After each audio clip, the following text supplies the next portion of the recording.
अरुणाचल प्रदेश को लेकर आ गया चीन का जवाब। अरुणाचल के पास चीन का कब्जा, दावे में कितनी सच्चाई? विदेश मंत्रालय के बयान पर क्या बोला चीन? अरुणाचल प्रदेश के वास्तविक नियंत्रण रेखा यानी लाइन ऑफ एक्चुअल कंट्रोल यानी एलएसी के पास भारत और चीन के बीच सैन्य गतिरोध की खबरों के बीच चीन ने बुधवार को स्थिति को ज्यादा गंभीर न बताते हुए कहा कि दोनों देशों के बीच सीमा की स्थिति फिलहाल काफी सामान्य है और इस पर लगातार ही बातचीत जारी है। द हिंदू की एक रिपोर्ट के मुताबिक चीन के विदेश मंत्रालय के प्रवक्ता गुओ जियाकुन ने कहा कि भारत और चीन सीमा क्षेत्रों में शांति बनाए रखने के लिए राजनयिक और सैन्य माध्यमों से संपर्क बने हुए हैं। चीनी विदेश मंत्रालय के प्रवक्ता गुओ जियाकुन की ये टिप्पणी भारतीय विदेश मंत्रालय के उस बयान के एक दिन बाद आई जिसमें कहा गया था कि सीमा की स्थिति का असर भारत चीन के पूरे संबंधों पर पड़ता है। भारत ने यह भी कहा था कि दोनों देश सीमा पर गलतफहमी और गलत आकलन से बचने के लिए राजनयिक और सैन्य माध्यमों का इस्तेमाल करने पर पूरी तरीके से सहमत हो चुके हैं। भारत की ओर से अरुणाचल प्रदेश की मौजूदा गतिरोध की स्थिति पर आधिकारिक तौर पर कोई स्पष्ट जानकारी नहीं दी गई है। हालांकि घटनाक्रम से परिचित लोगों ने नाम सार्वजनिक न करने की शर्त पर बताया कि जुलाई की शुरुआत में ऊपरी सुबनसिरी जिले के दूरदराज के तकसिंग इलाके में समस्या सामने आई थी।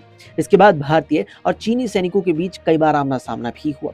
वहीं गुओ जियाकुन ने मीडिया ब्रीफिंग में कहा कि इस वक्त चीन भारत सीमा की स्थिति सामान्य रूप से स्थिर है।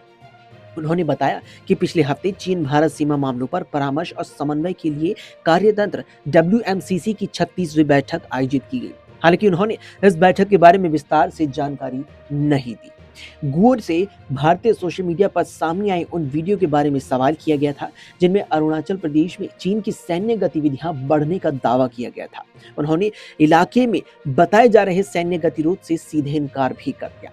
दरअसल अरुणाचल प्रदेश के पास हाल ही में सैन्य घटना और चीन की बढ़ती सैन्य गतिविधियों से जुड़े सवालों के जवाब में गुओ ने कहा कि भारत और चीन सीमा क्षेत्रों में शांति और स्थिरता बनाए रखने के लिए राजनयिक और सैन्य माध्यमों से संपर्क जारी रखने पर सहमत हैं।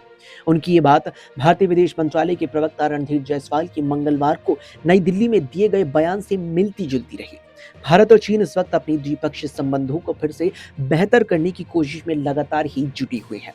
साल 2020 में लद्दाख इलाके में एलएसी पर सैन्य गतिरोध और उसी साल जून में गलवान घाटी में हुई हिंसक झड़प के बाद से दोनों देशों के रिश्तों में लंबे वक्त से तनाव बना हुआ था। लेकिन अब जिस तरीके से पहले भारतीय विदेश मंत्रालय के प्रवक्ता रणधीर जायसवाल ने सामने आकर इस बात को स्पष्ट कर दिया कि अरुणाचल या उसके आसपास के किसी भी इलाके में चीनी सेना ने कोई भी यहाँ घुसपैठ नहीं किया है और इंटरनेट पर सामने आ रही तमाम बातें महज अफवाहें थी। उसके बाद खुद यहाँ पर चीन के विदेश मंत्रालय के प्रवक्ता की ओर से जो बयान आया, दोनों बयानों में काफी हद तक समानता पाई गई और ये लगभग स्पष्ट हो गया कि चीन की ओर से अरुणाचल प्रदेश या उसके आसपास के इलाके में किसी भी प्रकार की कोई घुसपैठ नहीं की गई और सामने आ रही बातें महज अफवाहें थी।